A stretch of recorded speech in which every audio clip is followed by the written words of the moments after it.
Video में खुद ही नहीं अपील भी करता है कि जितने भी भाई बंधु इसको देख रहे हैं वो भी गर्दन अलग कर दें लोगों की। ये जमीनी झगड़े में नहीं होता, ये किसी पैसे के विवाद में नहीं होता। क्या गृह मंत्री राजस्थान के इतनी बेसिक सी बात नहीं जानते हैं? और ये हत्याकांड नहीं, ये सरेआम आतंकी हमला हुआ है।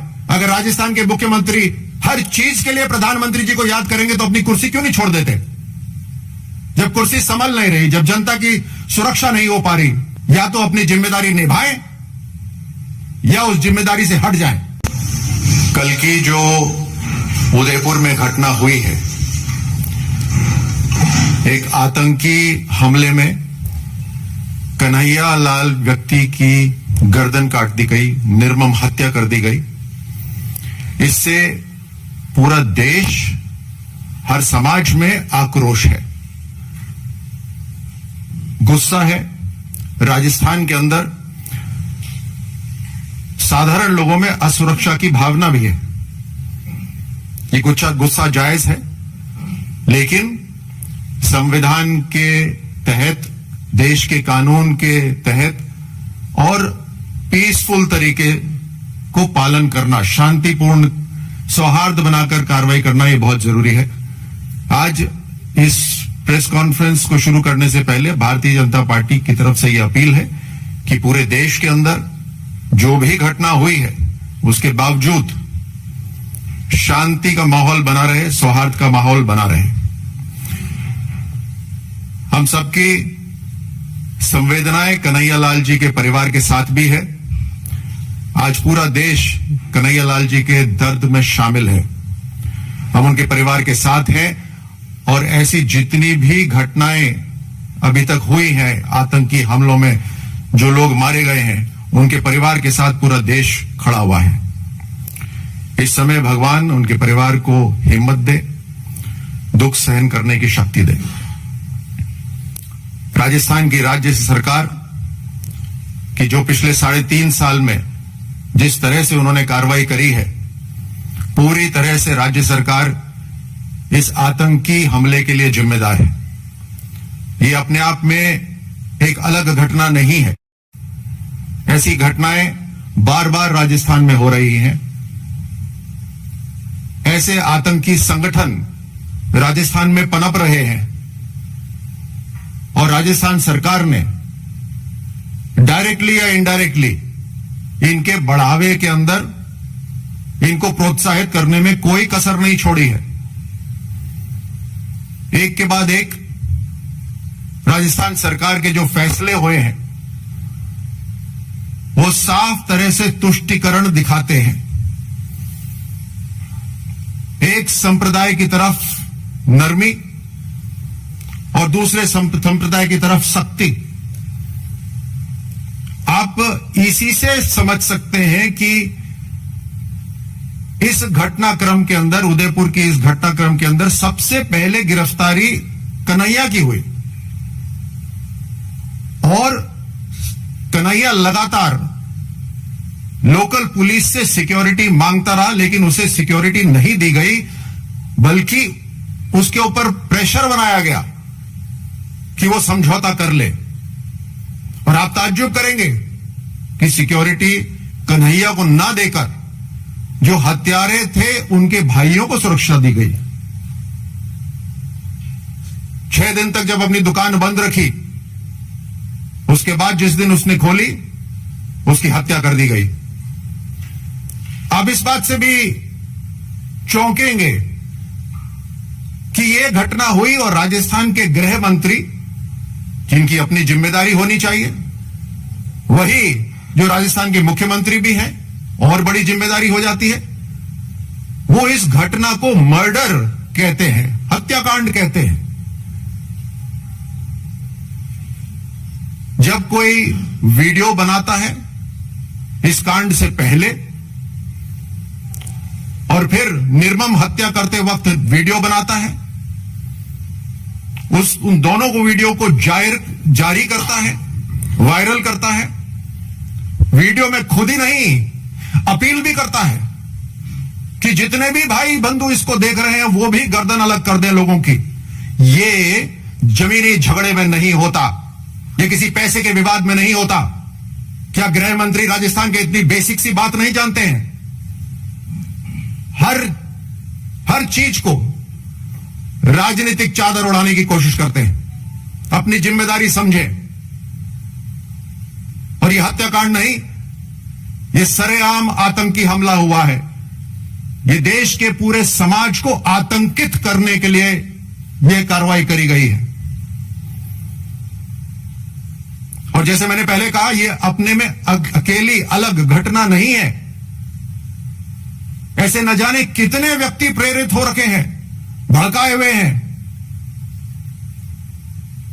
बूंदी के अंदर एक मौलाना ने खुलेआम लोगों की गर्दन अलग करने का आह्वान करा। पुलिस उस वीडियो में दिखती है खड़ी हुई, लेकिन कोई कार्रवाई नहीं करी गई।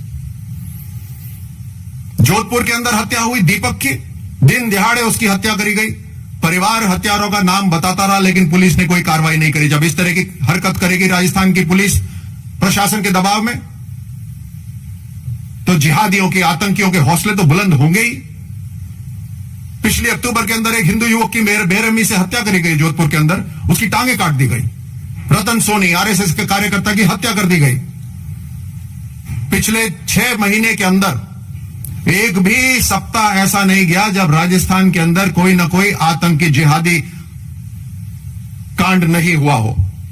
और इसके लिए सरासर राजस्थान की सरकार जिम्मेदार है। जब त्योहार होते हैं तो अलग अलग धर्मों के लिए अलग अलग कानून बनाए जाते हैं। एक समुदाय के ऊपर त्योहारों पे अंकुश लगाया जाता है, बंदिश लगाई जाती है। और उसी के साथ साथ जब दूसरे समाज के त्योहार हो रहे होते हैं तो उनको खुली छूट दी जाती है।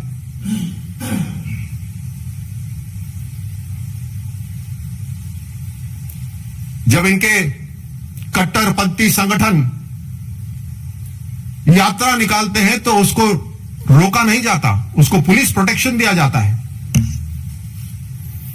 स्लीपर सेल राजस्थान के अंदर आ गए हैं। आतंकी संगठनों के साथ इन सब का कहीं ना कहीं मेल मिलाप है, गहरी साजिश है ये, और उसके अंदर लॉ एंड ऑर्डर जीरो है। जनता की सुरक्षा को दरकिनार करके राजस्थान के अंदर जो पुलिस का इंटेलिजेंस है वो केवल और केवल राजनीतिक इंटेलिजेंस गैदरिंग के लिए इस्तेमाल हो रहा है। अगर राजस्थान के मुख्यमंत्री हर चीज के लिए प्रधानमंत्री जी को याद करेंगे तो अपनी कुर्सी क्यों नहीं छोड़ देते? जब कुर्सी संभल नहीं रही, जब जनता की सुरक्षा नहीं हो पा रही, जब अंदरूनी खींचतान चल रही है कांग्रेस के अंदर इतनी जबरदस्त, तो कम से कम एक मॉरल ऑब्लिगेशन के तहत या तो अपनी जिम्मेदारी निभाएं या उस जिम्मेदारी से हट जाएं। ये वोट बैंक की राजनीति, ये तुष्टीकरण की राजनीति समाज को बांट रही है। और देश के अंदर और विदेश से जो आतंकी संगठन हमारे देश को डिस्टेबलाइज करना चाहते हैं, अस्थिर करना चाहते हैं, उनको बढ़ावा देने के लिए राजस्थान की भूमि इस्तेमाल की जा रही है।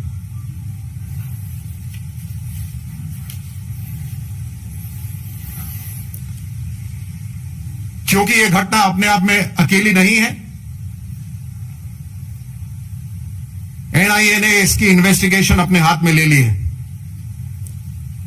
और अब जहां तक ये जो गहरे कनेक्शंस हैं, लिंक्स हैं, उन सब के ऊपर तहकीकात की जाएगी। कौन है जो राजस्थान के अंदर सत्ता में रहकर इनको शय दे रहा है? कौन है जो इनको बढ़ावा दे रहा है? इस तरह के हर कनेक्शन को देश की सुरक्षा कायम रखने के लिए उस पर कार्रवाई होगी। और अंत में एक बार फिर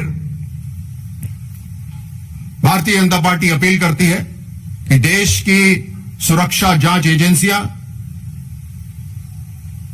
काबिल हैं और अपना काम करेंगी।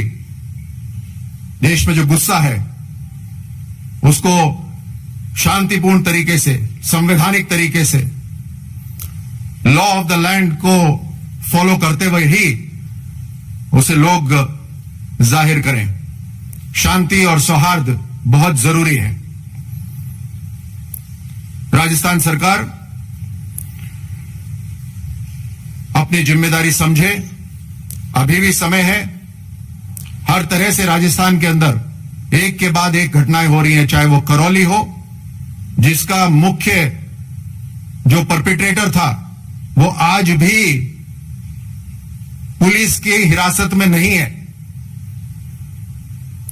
चाहे करौली हो, चाहे झालावाड़ हो, चाहे जोधपुर हो, एक के बाद एक घटनाएं हो रही है, चाहे अलवर हो, एक के बाद एक राजस्थान सरकार नाकामयाब हो रही है और कहीं ना कहीं इन कट्टरपंथी संगठनों को समर्थन देती दिख रही है। जी हां, अगर वीडियो अच्छा लगा हो तो चैनल पर लाइक, कमेंट व सब्सक्राइब करना ना भूलें।